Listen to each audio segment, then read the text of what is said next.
inches of rain. The last 2 days, my dock's floated away. My water pumps are under the water. My wife is frantic. Don't worry about it. That's why you have insurance. And I wish she would have called me before the session because insurance won't cover it. So yeah, it's exciting going on. That's the kind of things you're going through as well, isn't it? Thank you for being here. This is my family right here. My boys and my girls and my daughter-in-laws and my son-in-law. I think some of you know Kirby there. He's right in the center there. I don't know where I'm at. I'm kneeling down with the dog. We go cut Christmas trees down here. The kids love it. Grandkids love it. See, though, I don't love those near as much as I love my grandkids. And of course, you've heard the saying, we wish we could have had our grandkids first. Because they act up, it's no problem. They act up. You just send them home. Right. And I couldn't do that with my kids. I could send them to the room, but I could hear them banging the door. Let me out! But those are my greatest tools right there for evangelism. And I hate to say this, but my wife and I had a big fight before we came. And I told Winston he probably wouldn't let me be here. A horrible fight. And the reason is that we're fighting over the kids and the grandkids. My wife claims that all my kids look like me. And I said, no, they don't. They don't look like me. She said, they do. All the kids now are having grandkids. She said, look at the grandkids. They're all like you. None of them look like me. Said, they don't.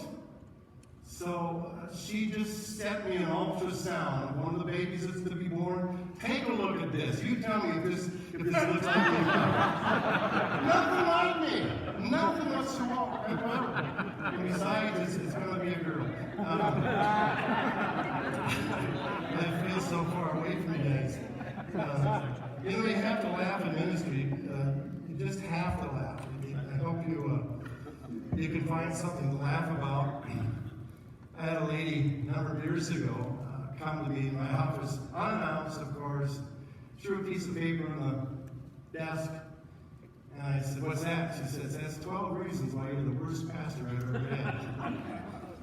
And I thought, I like to make things light. So I said, have you been talking to my wife? That's number 4. You're never serious. And I said, well, if I was serious, nuts like you would drive me crazy. I didn't say that, I thought that. But my superintendent at the time, I told him the story, he said I had the same thing happen, different lady, 16 reasons why he's the worst pastor. Now, I didn't respond like he did. He just got around his desk and knelt down and said, would you please pray with me? I'm really trying hard. Totally disarmed her. I sat there trying to make jokes, make her laugh. She was furious, man. But you got to consider the stories. I did some follow-up and found out that every pastor she's had, she got to 12, I think 4 reasons and 8 reasons, and I was 12. I think she just got good at it. But leading with vision, you'll find people like that in your ministry that try to knock you off vision. Most of you know, and maybe not all of you know, that the verse in Proverbs 29:18. If people can't see what God is doing, they stumble all over themselves. But when they attend to what He reveals, they're really blessed. So vision's important. I was at a conference, and it was a national leader got up and said, I want you to know there's 2 things that aren't as important as we think they are. Number 1, leadership is not as important as it's been cracked up to be, and vision isn't all that important as well. And he said, vision isn't all it's cracked up to be. And boy, I tell you what, that just really scared me to hear that. Because for me, and maybe for him it wasn't, he wasn't, but for me, I have to have a reason to get out of bed. How about you? I get up early. This morning I got up at 4 o'clock. That's the time I usually get up to pray. And vision moves me to that type of lifestyle because I'm excited about what God has for us. Vision makes you proactive instead of reactive. A lot of us are waiting for a problem to come. And then we try to put out the fire. That's reactive. You want to be proactive. You want to be ahead of the fire and say, listen, I need to be a person of vision. So I'm going to give you some things about vision, the definition of vision. Now, I've heard all kinds of definitions. Some of them I don't like. Some of them are really hard to understand. Here's one that says vision is the ability to see opportunities within a current circumstance. That's Rich Warren's. Doesn't feel like vision to me. But I do agree with that. Vision gives me the opportunity to see within my current circumstances. And for COVID, for my church, I don't know for your church, a lot of rural churches, it was really bad news. COVID for me was incredibly good news. And it was because we were ahead of the game when it came to online streaming and online giving, those things. And creativity just kind of, we've exploded since then. But here's my definition. This is what I go by. Vision's a clear mental picture of a preferred future. Where do I want to go? I'm not going to talk about mission, but just let me tell you this. Vision tells me where I want to go. Mission tells me how I'm going to get there. All right? That's be my mission. But vision tells me where I want to go. And it's that clear picture, clear mental picture, a portrait of a preferable future. That's my definition. And how do I get vision? This is an important one. I sometimes get stuck on this one. Now, a lot of these things we're talking about right now, we do a rural pastors conference. I think some of you are coming to that. Some in the state have been to it. Number in South Dakota, a lot of Minnesota and Wisconsin. We've done it 2 or 3 times in Wisconsin. Some of this stuff is what we teach at the rural pastors conference. And usually try to get younger people. Now, I'm an older person. And so I'm not throwing rocks at anyone. And I've had some older people say, why can't we come? We heard it's a good deal, and it had some tremendous impact on those who've come. Well, because we get to a certain age, and we stop changing. We resist changing. We've got our systems built in, good or bad. Doesn't matter, they don't change. Now, someone said, what you're saying is, you can't teach an old dog new tricks. That's not true. I raise dogs, as you can see. In fact, one of my dogs just died today. It's nothing going on. My daughter's calling, crying. My prize golden retriever just passed away in about an hour ago. Wow. So, vision, you've got to stay on track. That's that ADD in me. Oh my God. But the systems, you build in those systems. But old dogs can learn new tricks. I teach my dog tricks all the way through life. Now, the reason that an old dog can learn new tricks is because they've learned them at a younger age. You teach a dog to sit as a puppy. When that dog's 16 years old, you can teach it to fetch. You teach it a trick. So the older we get, we have to be sharp when it comes to ministry. We always got to be changing, growing, developing, and encouraging ourselves to expand our horizons. If you do that, then, and this is what I told an older person that wanted to come to our rural pastors, he said, I'm doing it. Okay, I'll do it. And so, are you reading books? So I read a book this year. So are you reading books? Are you growing yourself? Are you developing yourself? And he said, just let me come. So he came to our rural pastors conference, and he's Tuesday night. He says, I want to talk to him. He was furious. He just totally upset. He said, what's wrong? He said, I'll talk to you at lunch tomorrow. So him and his wife cornered me in the parking lot at our rural pastors conference and said, this shouldn't be called a retreat. This is too intense. We do, and I shouldn't tell you this, Barry, but we grade your websites. And we do it professionally. I don't do it. We have a professional person do it. It's part of the cost. He said, look at this, I got an F. And I said to him, I said, Joel, I told you I'm going to hurt you if you come to our rural pastors conference. But I will not harm you. But I teach you will not harm you. So he went back, developed a website, and in 1 week picked up 7 people. Make a long story short. So how do I receive vision? How do I do that? How do I get vision? Well, vision begins with God. And the vision that I'm talking about, there's different types of vision. I've got brothers and sisters who aren't believers or who weren't believers years ago who've had vision for their businesses. And in fact, how many of you have ever been to Grizzlies? How many of you have a Grizzlies? That's my family's restaurant. My sister and brother-in-law, they have a vision. An old Milwaukee Burger Company.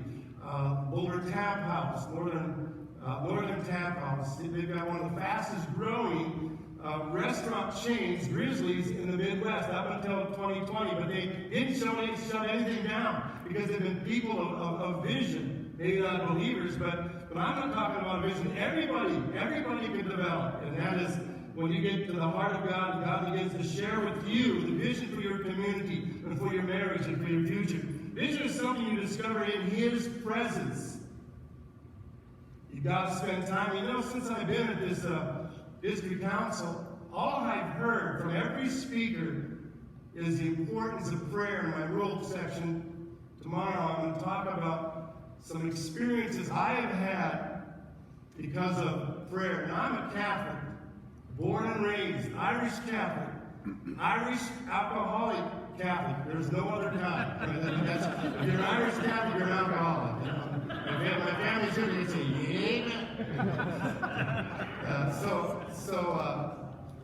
it was a dramatic change. I went to North Central, and I prayed my rosary for 6 weeks in North Central. True story. So you're just saying, no, I'm not. I went there, I had no clue what denomination was. I thought there were only 2 churches, Lutheran and Catholic, and had no idea where I was at. So I was behind the 8 ball, and I had to pray because my life's depended on all through North Central and all through my ministry. I've always been in trouble. If I couldn't tap something bigger than myself, I wouldn't be here today. I would have burned out. But I found that when you get into His presence, He begins to reveal the heart of God for you, for your marriage, and for your church and your community. Spending time with God is the only way to acquire a kingdom vision. I like what Helen Keller says.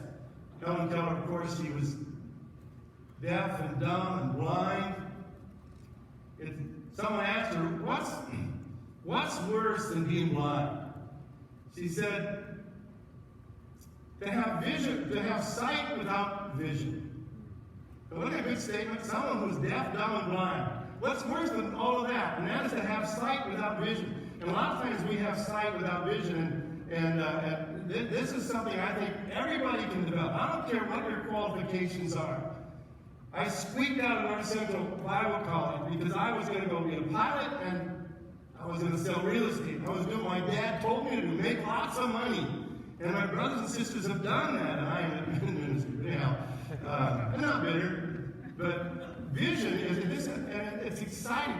My brothers and sisters are looking at the excitement that I have about life, and they see my marriage and my kids. My dad bet in fact, my brother, my sister, and my dad bet back and forth. My dad bet my sister I wouldn't live to be 21. That was my lifestyle. I lived to be 21. At 22, I got saved. And at 25, I got engaged. And my sister went back to my dad and said, hey, you want that $1,000 I won because of the bet? Denny lived past 21. He said, what do you think?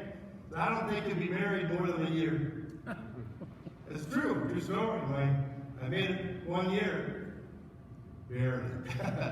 My wife was here, she'd go barely. I'm glad she's not here, but I kind of heard her over here, barely. But that's where you have to be a person of vision. Vision isn't something I determine.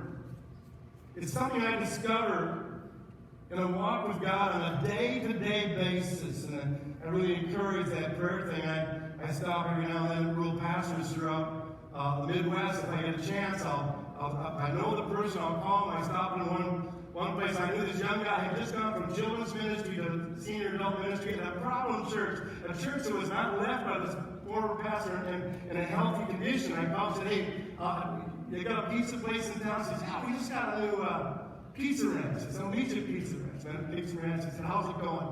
He says, terrible. He began to cry. I said, what's going on? He says, I think I'm going to quit. You've only been here 6 months. I said, it's miserable. I'm thinking, man, you get to do this. This is exciting. I said, what happened? He said, ever since I've been here, I've lost a number of families. Every month for 6 months, the attendance is going this way. And the straw that broke the camel's back is that my best friend who's on the board, the biggest contributor to the church, his wife doesn't like me or the church and decided to go to another church.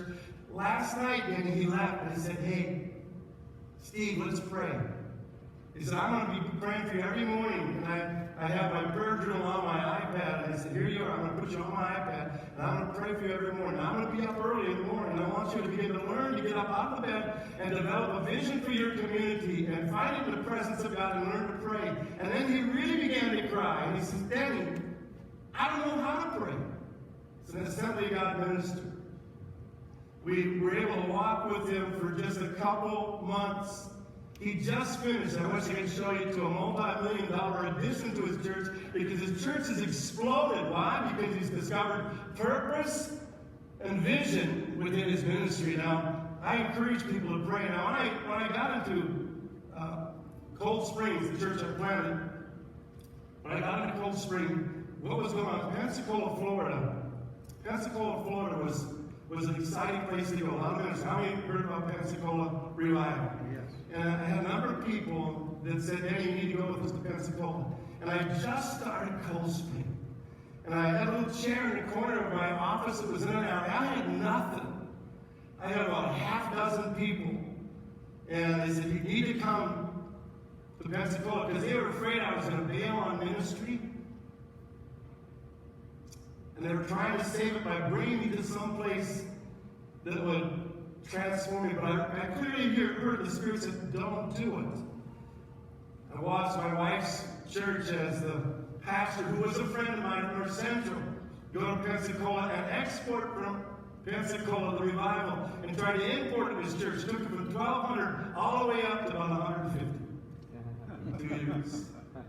You know, so I had people critical of me because I wouldn't go to the revival. What I did is I got down on my knees after the bus. They rented a Greyhound bus, came through my town, picking up ministers throughout the state. And they said, are you sure you don't want to reconsider? No, I just want to find out what God has for my community. The other thing was, another group of people, kind of a more radical group of Assembly of God ministers, said, hey, you need to come and get the Toronto blessing. How many heard the Toronto blessing?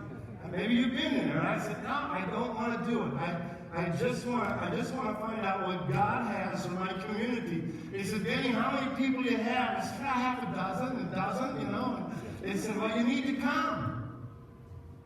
So I got down on my knees, and then a man by the name of Ron, a good friend of mine, prayer evangelist, said, Denny, would you come to Zion Faith Home? He said, no, I don't want to go any place to listen to anyone. No. Zion Faith Homes is in Zion, Illinois, and it's a place for ministers to come and just to seek God. I said, I'll go there. And I went to Zion Faith Home and laid down on the carpet and just began to pray like I have never prayed in my life. They told me they wanted me to eat dinner with the rest of the ministers at Zion Faith Homes. Anyone here at Zion Faith Homes before? Anyone? No. Leonard Rabyhill went there when he was burnt out. David Wilkerson went there, transformed his ministry. A number of our ministers had been there. But I laid there for just prayed and fasted, got up, and when I left there, they get you in a circle with other ministers. They come out of the woodwork. I don't know where they are. I didn't eat with them because I was just consumed with intercession. It's like kind of groanings that were too hard to express. I couldn't tell you the words behind them. I prayed in the Spirit that whole time and felt like maybe something was happening. I didn't hear anything from God. I didn't hear nothing. And then I got in the circle and said, well, Danny's leaving today. And I said, Danny, what do you need? I said, Danny, what I need? I'm just leaving a community and going to a new one, so I need to sell my house. I don't have any income. There's no support for church planting in Minnesota, so I don't have any income. I have 4 kids, and not only that, I got 4 kids. My wife just contracted pregnancy, so I'm on the 5th one. This comedy, you know, so all these things that are stacked against me. And this little Jewish Christian says, Danny, stop. You're making it too difficult. I said, what do you mean? He said, you don't get it. What do you mean you don't get it? Now tell me what you need. I need money. I need education. I don't know what a plant church back then. Nobody did. The guy looked at me, he started laughing. I wanted to punch him really, because there's always like 18 ministers there, and they're all looking at me. I don't like being the center of attention when people are laughing at me. And I said, okay, you tell me what I need. He says, Denny, don't complicate ministry. All you need is Jesus. Isn't that ridiculous? Yes. I thought it was. So I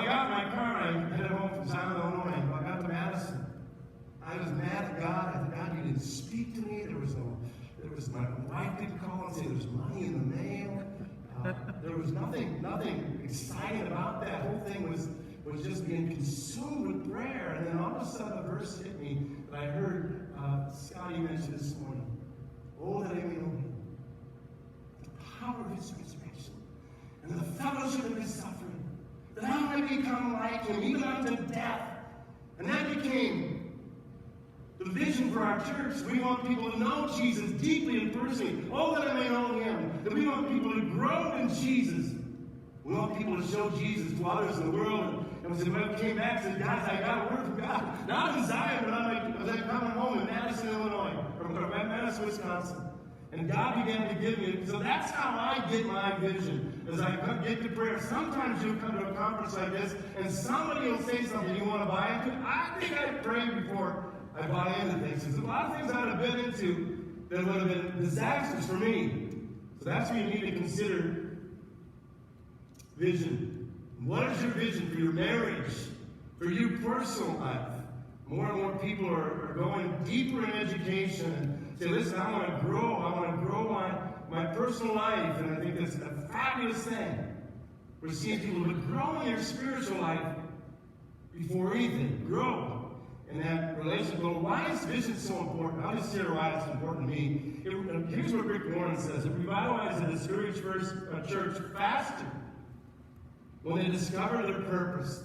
That's why vision is important. Because a lot of people, a lot of pastors I meet, especially the younger ones, I'm just getting out of bed and I got this great big charismatic personality and I'm going to get up front, I'm just going to fire away and people are going to just knock the doors down to get here. After about 6, 7, 8 months, all of a sudden they're losing their energy because nobody's coming. I know what I'll do. I'll just change the carpet out of my church, or I'll paint the outside of the church, or I'll tar my parking lot, and people will knock the doors down to get in here. Not so fast.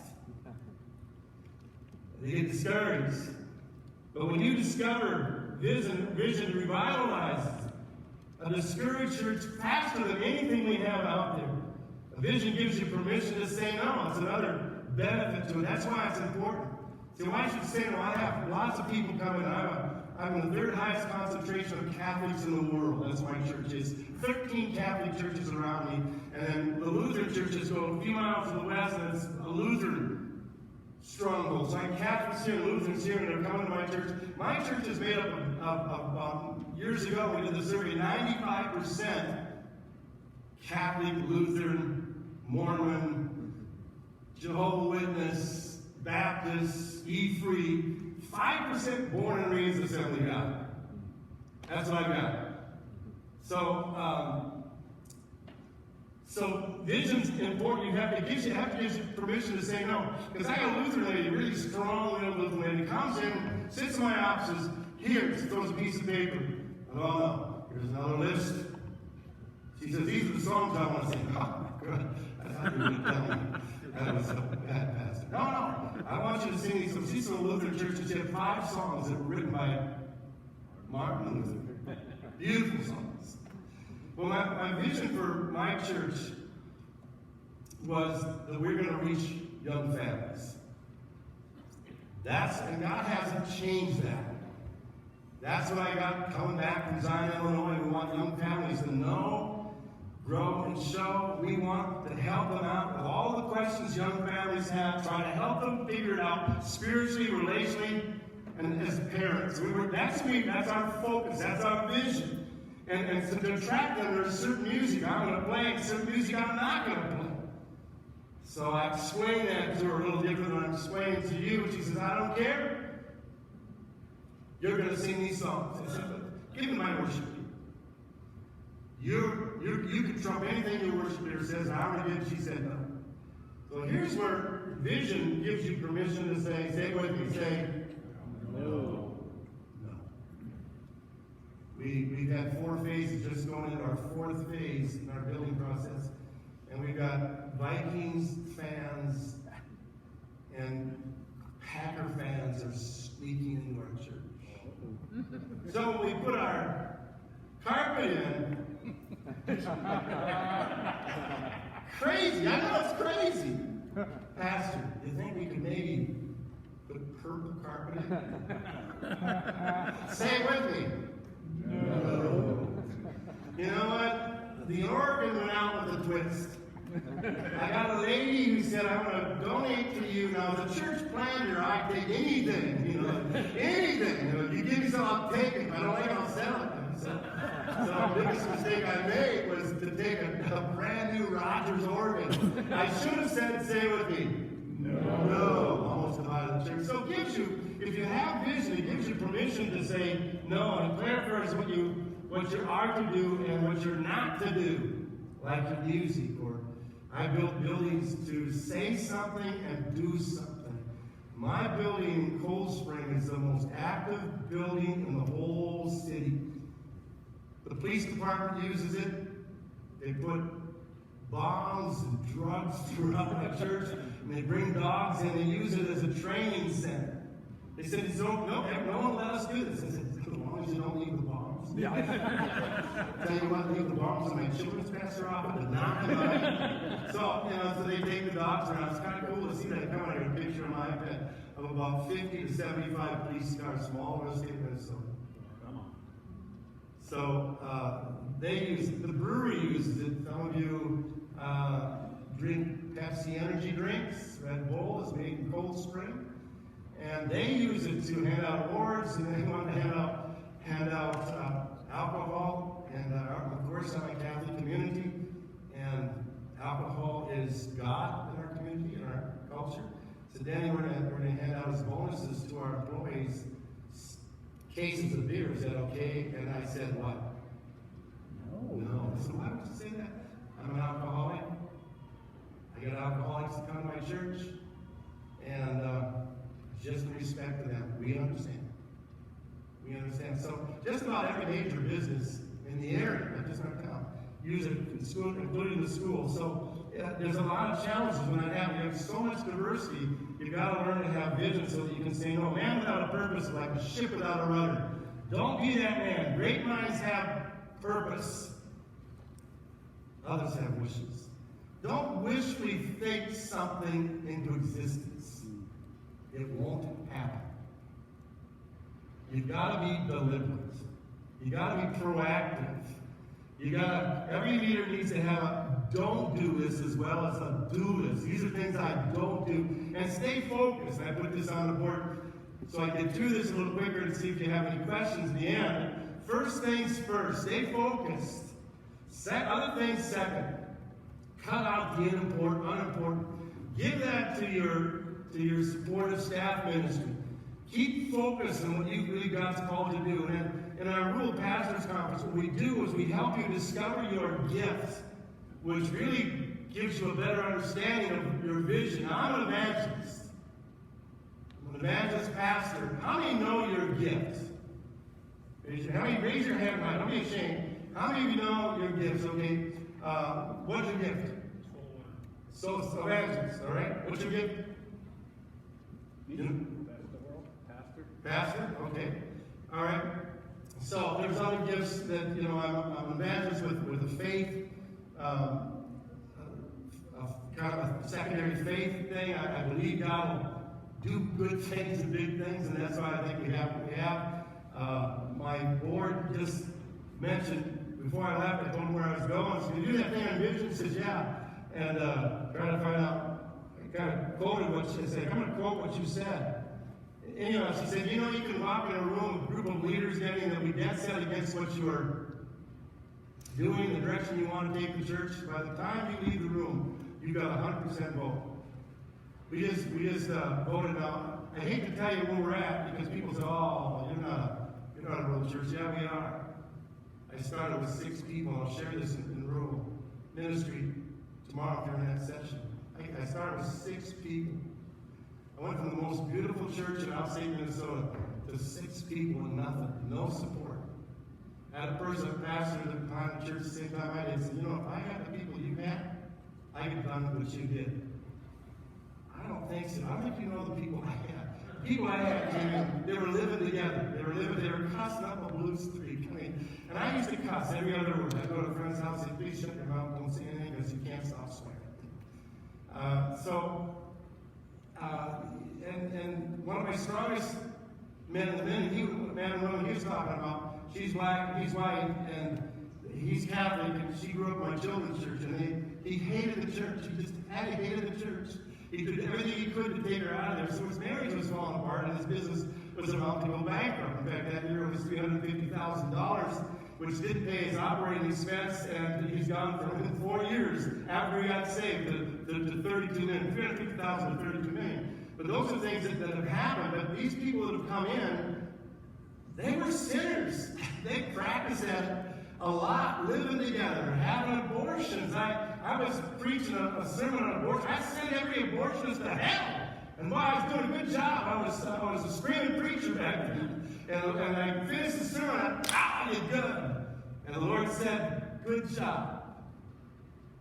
That lady in front of you just had an abortion. I looked down, the lady was just weeping. And all of a sudden I felt the love of God just overwhelm me.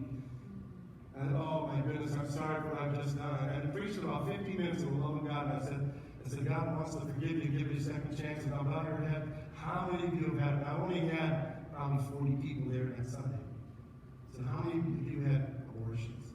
9 people. In a 70-man church, raise your hand. And I was embarrassed. You have an abortion? How could you possibly come to my doors, this holy sanctuary? God said, because you have vision. Those are the people. I'm an evangelist. And I realized God was tweaking my skills of evangelism. So what are the results of vision? It reduces conflict or frustration. When a congregation is frustrated, it needs a vision when there's endless discouragement.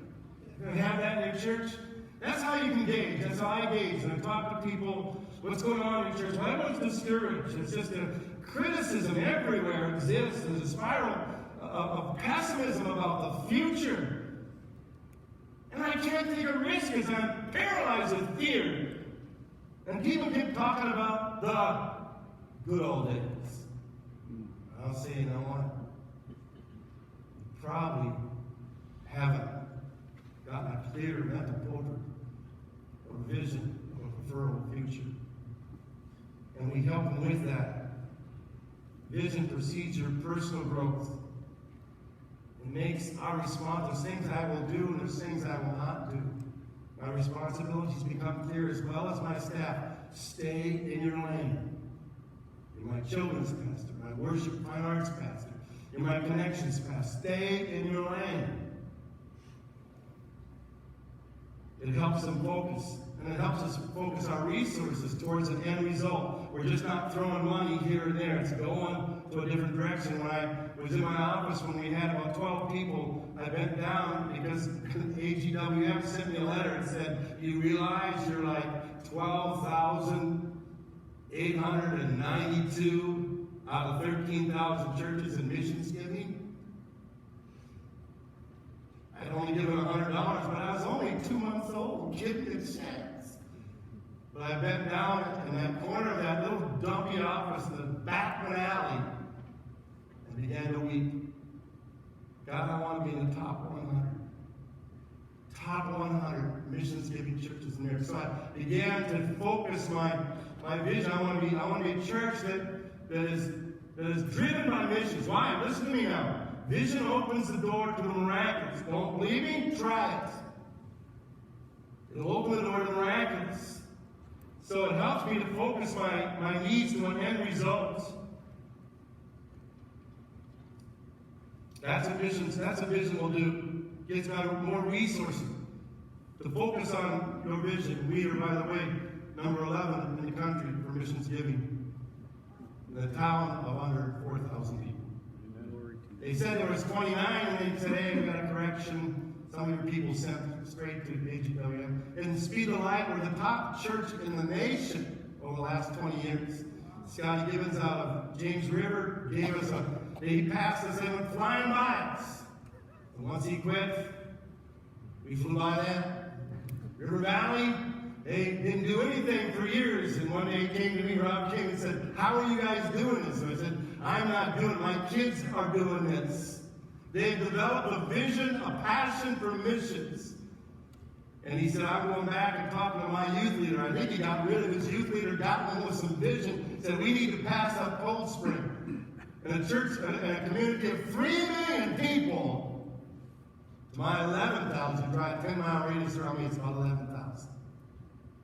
So God can do big things in little places, but you got to give him a chance, a vision. He wants you to get into prayer and begin to develop that vision. That's some of the results of vision. Sharing your vision. Sharing your vision. That's a big deal. And don't be a bull in a china shop. You're going to go back, especially if you've been a person that has not been typical in sharing vision with your church. Here's where we want to go. Here's what we're going to happen. I tell people what's going to happen. I told people that COVID's going to be great. We're done. Live stream. Say, guys, this is going to be the greatest thing that's ever happened to the church. Ever happened to the church. You're going to see people come to Christ. People are looking for answers right now. Guess who the answer is? Jesus Christ. All of a sudden, people who didn't have live streaming were tuning into our live streaming. We did is call every church about a 10-mile radius and said, if you don't have live streaming, we will rush over and set you up. Really? And out of all the churches, no one took the offer until they started watching our live streaming and seeing on Facebook all the people from their church who was watching our live streaming. And they go, yeah, we could use some help. You know, a couple of the Catholic churches said, no, we're just going to do an early call and ask questions.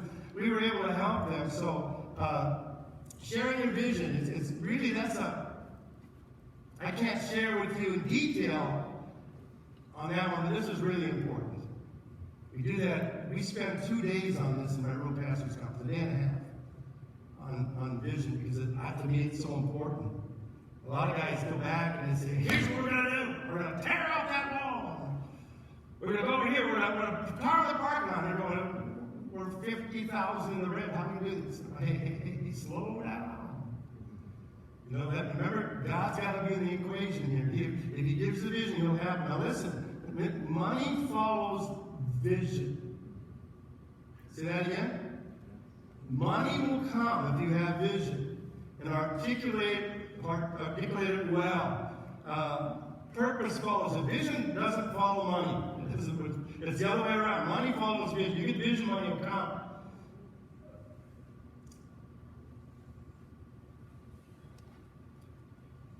Habakkuk says this, and the Lord answered me and said, write the vision, make it plain on tablets, that he may run who reads it. See, vision is seen for others, but they can't see for themselves. You see, take people where they need to go, and vision will help you do that. I want to grow people. I want them to know I'll do anything to get people to know Jesus. I've swallowed goldfish as a children's pastor. I've kissed pigs as a youth pastor. I've swallowed more goldfish as a children's pastor for BGMC. I've swallowed more gold. I've swallowed so much goldfish every spring I can feel them spawning in my softness. That's how many I've swallowed. Just to get kids to give to be the light as a youth pastor. But see, you need to take people where they need to go. Not where they want to go. And vision will help you do that. They come in, if you can articulate, if you can communicate them, and of course it all depends on a deeply relational person in my church. If you're not a deeply relational person with your church, you need to be. Because you develop relations. I used to say this, don't touch me until I know you. People say, Danny doesn't like to be hugged. I don't. Because I've had some bad experiences. But if I know you, go ahead and hug me. But a stranger comes out and says, give me a hug. Get out of here. Who are you? Are you a man or a woman? So I don't know. You know, so take people where they need to go. And if you have a relationship with your church, and we do a lot of things, and we try to do them well. And people ask me, I've had youth pastors who have just gone from youth to a senior adult ministry and said, okay, Danny, you know vision is really important to you. So give us one thing we can do. Just one thing we can do to make church work. There isn't anything. Now, see, church isn't one thing. It's many things done well. It's more than just preaching. Well, Pastor, I'm a good preacher. I don't love people. Don't go in ministry. I had a guy in North Central say that to me. I love people, but I didn't like preaching. I hated preaching. I hated being in front of people. He said, well, I love it. I live for that, but I just can't stand people. Well, you need to work on something there. So when your vision comes, write it down. And what I do is, in January, when we were young, I mapped something like this on the chalkboard: January, February, March, April, April, May, did all 12 months, and have sticky notes out. And this is before CM ended. And put down, here's what I need to do. I've got this vision. Here's where I want to be in December. What I did, as I said to my leaders, we have leadership retreat every January. That was part of my sticky notes. Leadership retreat, leadership development in January. I'd say, okay, guys, we're going to work on it. We're going to go for a full meal deal on Easter. And watch. What we have in attendance on Easter is what we'll have as attendance every Sunday in December. And what you read, I don't know, I just made it up. So Easter came, and we're running 40 to 60 people. And I told them we're going to have about 200 people. We had like 180 people. They go, Pastor, 180 people? Where are they coming? I don't know. Shh, quiet. Just act like it's normal. Oh, okay. And I said, you watch. And then by December, because I had those sticky notes, and now that I got them, I'm going to follow them. I got an assimilation program. I know what I want to do. I want to develop relationships with them. I want to find out what their need is. I'm going to go after those needs and try to meet every need they have. Their kids, their marriage. I'll be there when they're in the hospital. When the baby's born, I'll be there. And I did that for the rest of the year. And by the time that year came in, I was running 180 people every week in the month of December. Now, that worked for a while, but all of a sudden my people said, Denny, you're right. We just thought you were blowing hot air. We didn't think an evangelical church could ever have that. In fact, we had people, Kirby St. John was my son-in-law, and they could tell us, where are you at? So we're 60 people. We're going to hit 100. You're in a Catholic community, a small town, everything. And Kirby and I were looking at each other. And so, okay, then we set these goals, and people say, now where are you at? Well, we wouldn't come when we wanted to, but we jumped with that, and say, you'll never reach it. You've pretty well saturated the gospel in your community of 2,900, 3,000 people. You got that number. We just point to some dogma. That's what we think of that right there. So don't let people tell you what you can or can't do. That's why that whole relationship with the Lord comes, and just begin to develop some faith in your ministry and learn to share your ministry. Let people feel your heart. Let them feel your heart. Let them see, and I'm talking about rural pastors tomorrow. When Moses went to prayer, he went to the temple. People would he'd get up early in the morning. He'd go out to the tent of meetings, and when he went out there, the people rose up and said, "There's Moses. He's going to prayer." Do people see you praying? I don't broadcast and become a Pharisee about it. But I get up early, I get my little corner of my bedroom. I used to pray in the sanctuary, and the sanctuary doors open at 6, and people have come in with some serious needs, and I ride my bike to church, so no one saw my car, and the guy walks in, and I'm there in the dark, and all of a sudden I hear something. I said, looked up like that and scared the liver out. He was coming to play his guitar. He's got a liver disease, and we prayed, make long story short, he was healed. Anyhow, he tells everybody, pastor's not a pastor who prays, he's a praying pastor. Now, what are you? Are you a person who prays? Or are you a praying person? Is your church a church that prays? Or is it a praying church? There's a difference. Of course we pray before every service. I'm talking about deep down intercession. Praying in the Spirit, praying for things. So communicating, and then let them feel your heart, and then motivating people to follow your vision. That's a skill. If you let them feel your heart, you're going to motivate. But that's the last point, is motivating people to follow your vision. That is, again, these last 2 points we talk about at rural pastors is is really a skill that you can develop. Everyone can develop. I don't care how old or young you are. A young man came to me at district council, Clarence St. John, was our superintendent at that time, was standing next to me and said, Denny, you talked about rural pastors and your vision piece. I heard all about it. You got to realize that some of us are not vision people. You and Clarence are vision people, but not all of us are vision people. I said, okay, all right. So I just kind of let it go. I said, you want to go to lunch with us? Clarence, I want lunch with you. He said, Clarence, I can't go. I said, let's go to lunch. I'll buy you lunch. He said, okay. So he was invited to come out. I said, wow, where'd you guys meet? He said, Bible college. Wow, did you know each other from come? No, she walked down the hall, and I looked at her and I said, that's the woman for me. I said, really? I said, what did you do then? I said, well, I started to figure out ways where I could date her, and I called her, and I kind of bumped her on accidentally on purpose in the hallway, and she noticed me. I said, hi, my name is Billy, what's yours? My name is Susie, and we went our different ways, and we bumped again. He goes, oh, man. This must be a God thing. We keep bumping into each other. And I said, wow. So then we started dating. And how long did you date? But I said, I didn't want to date more than a year. I wanted within a few weeks. I wanted, because someone's going to take her from me. So I want to propose to her. I said, wow. And looked to see. He said, yeah. I said, yeah.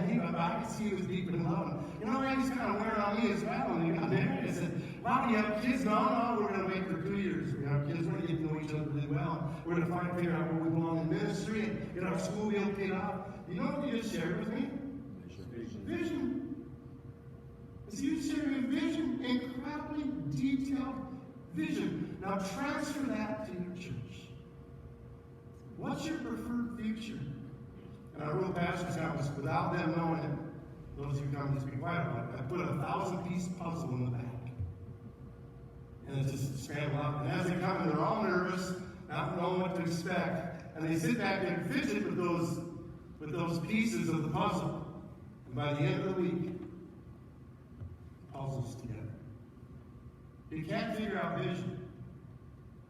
I think I couldn't say it any better than what Scott said this morning. You need a coach. You need to do ministry with somebody. Talk to them about the things you feel that God's dropped in your heart. You heard it said, and I'll say it again.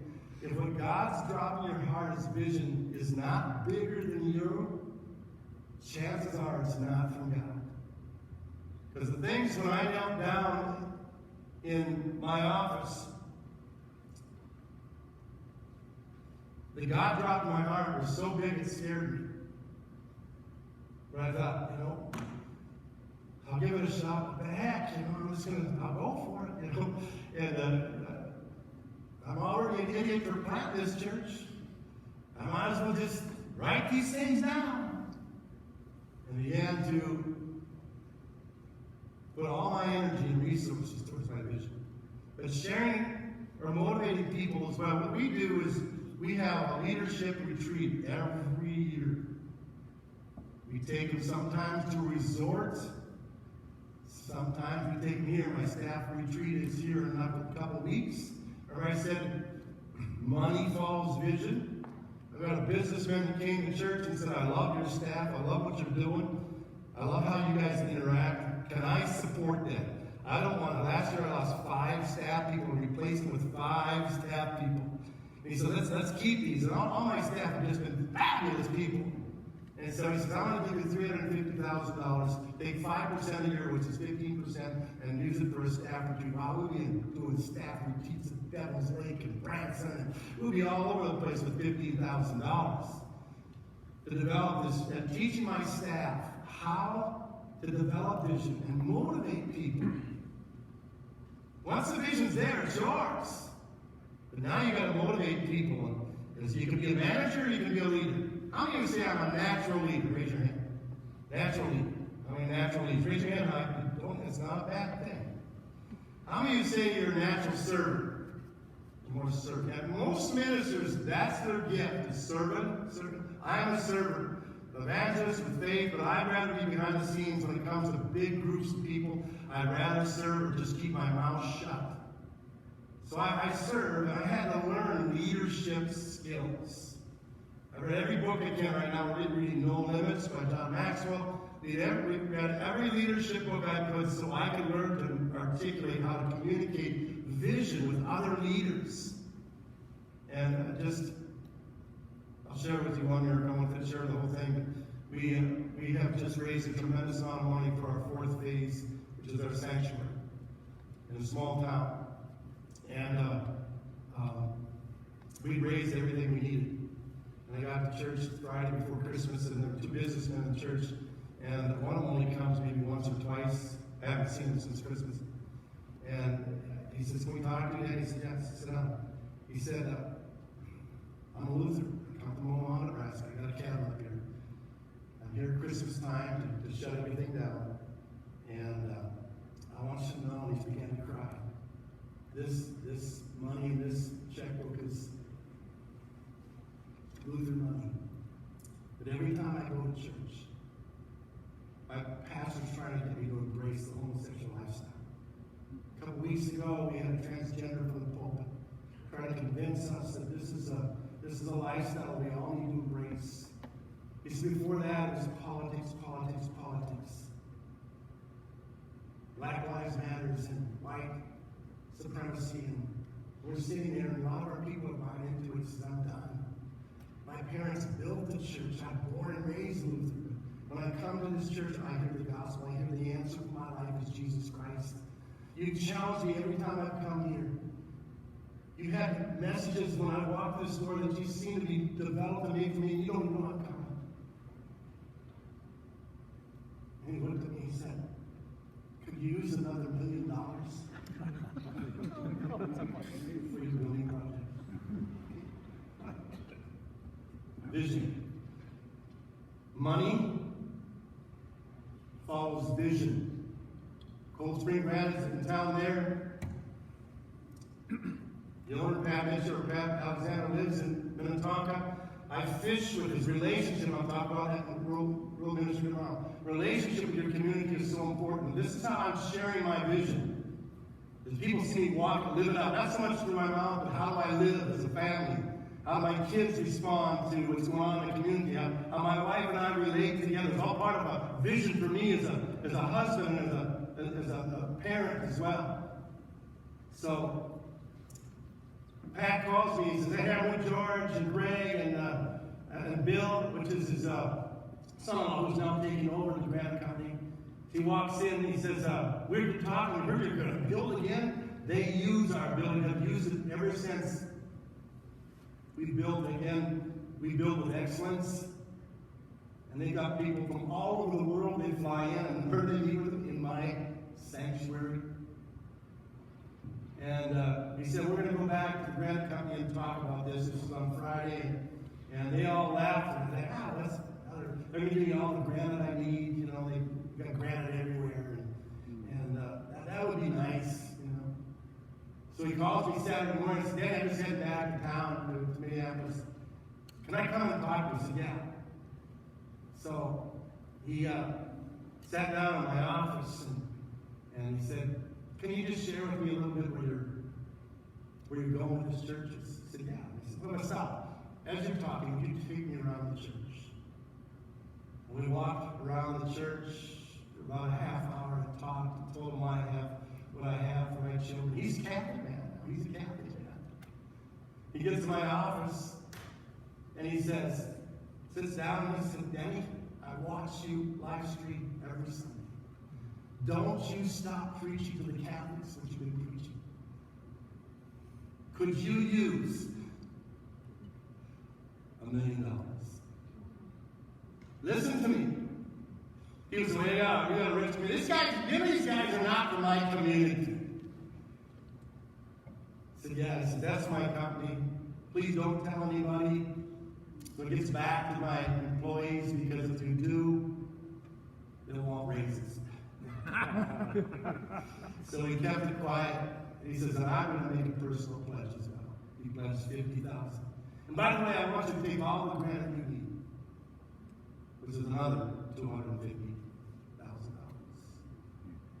I tell you what, we get to do this. Ministry without vision is absolutely no fun. It wears you out. But people say, "How can you get up that early in the morning?" Even this morning, I got to bed last night after I watched the Minnesota Wild get trounced by the Blues. I didn't watch hockey or not. So I couldn't sleep. I went to bed about 1 o'clock. I'm still up at 4.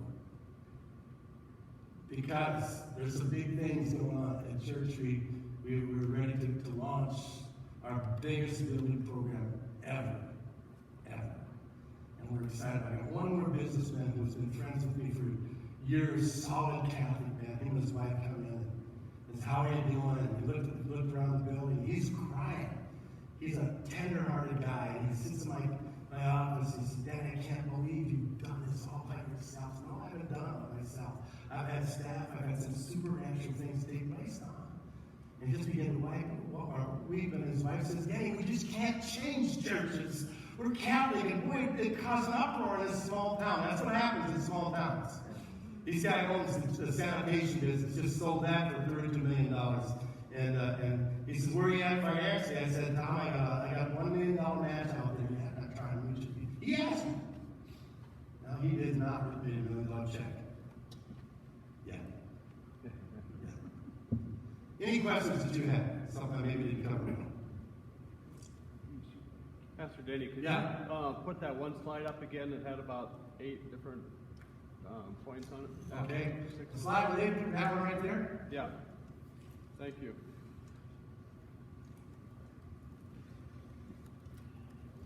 There's actually more to that. I just list all the things that the good reason why you should have a vision. These are things that will do for it. It's seen for others, but they can't see for themselves. Thank you. So, yeah. Talk a little bit about how your staff gets behind your vision. Okay, here's what we did. 2020, I was going to do my last phase. I'm ready to retire. I was ready to retire in 2016. And my leadership knows that. It's on the secret. They know who's my successor is. So 2016, my life fell apart. It was my year from hell. Anyone have one of those? Anyone have a year from hell? That was a year from hell. But at the end of the year, I realized it was really a year from hell. So that slowed my vision down, and we raised money for children's wing, and then COVID hit because I was going to do the sanctuary. Was the last thing I'm going to do. And I sat down with my team and said, "Denny, or the guys, listen, I'm going to do the sanctuary, which is a long shot. Will you stick with me?" And my secretary, who's been with me for years, as kind of part of our family, started crying.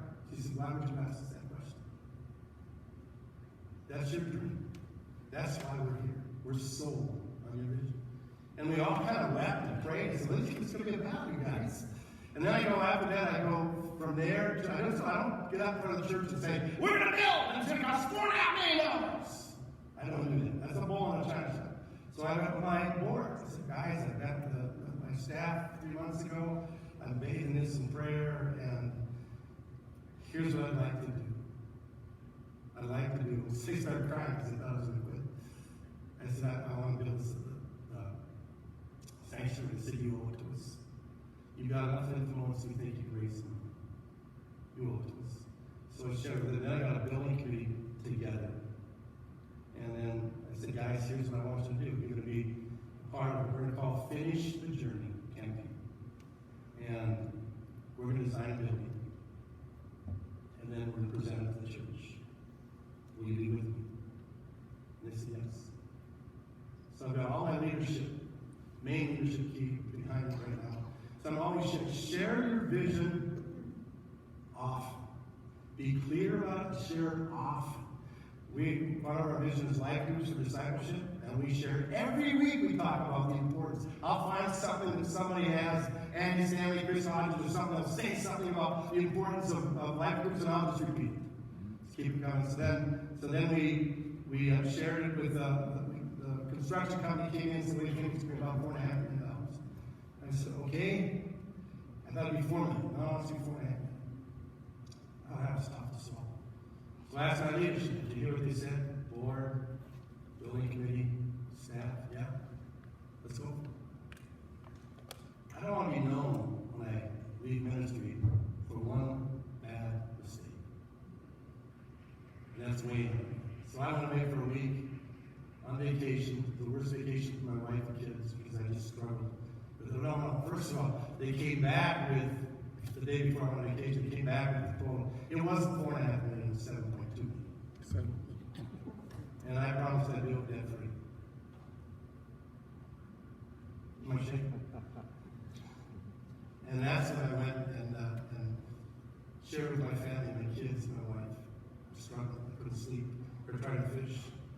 I was thinking, well, I'm just stressed out. But as I laid awake at night and prayed, something began to change. I went back to my building committee. It was the first one we were meeting. When I got back and I walked in the room, and the young lady said, "Don't you dare shut this down." And we did. To make a long story short, then I shared with what I call my legacy people, the people who've been with me for years and years. Children's minister, as a children's minister, youth pastor, I married them, buried the family members, and I met with them, and on top of my top 10 givers, we met for a legacy dinner, got them on board, and then we shared the church. So a little bit of time. You know, it took 2 years to share that vision with all those people. When I shared, pray, share, pray, share, pray. And all kinds of things happened that I'll tell you maybe tomorrow. We'll see. Miracles that took place during those times of prayer. So that's how I share a little bit of time. I start with the key people. Leadership. And then the rest of the church. We shared, we were so fired up. We said, and it's going to cost, and people were clapping and hollering. We did it, what we call live on the lake. And we did it, progressive dinner on the lake, and we met at a resort in the tent, and we shared the song and desserts, and then they said, we're all for it. They're all shouting, lots of new Christians. And I said, wait, you haven't heard the price. I said, about $7.2 million. They stood up and said, yeah! So they were ready. They're ready. And later on, for sure, we didn't make $7.2 million. The reason I had. I got $5.5 million. So I'll share that tomorrow. And people say, wow, you're a rich community. No, we're a staff that has vision. You know what happened to my vision? Money falls in. $2 to $3 million that came from outside the church. Don't come to the church. Am I done? Think about it. Do you have a question? No? All right. Thanks for being here.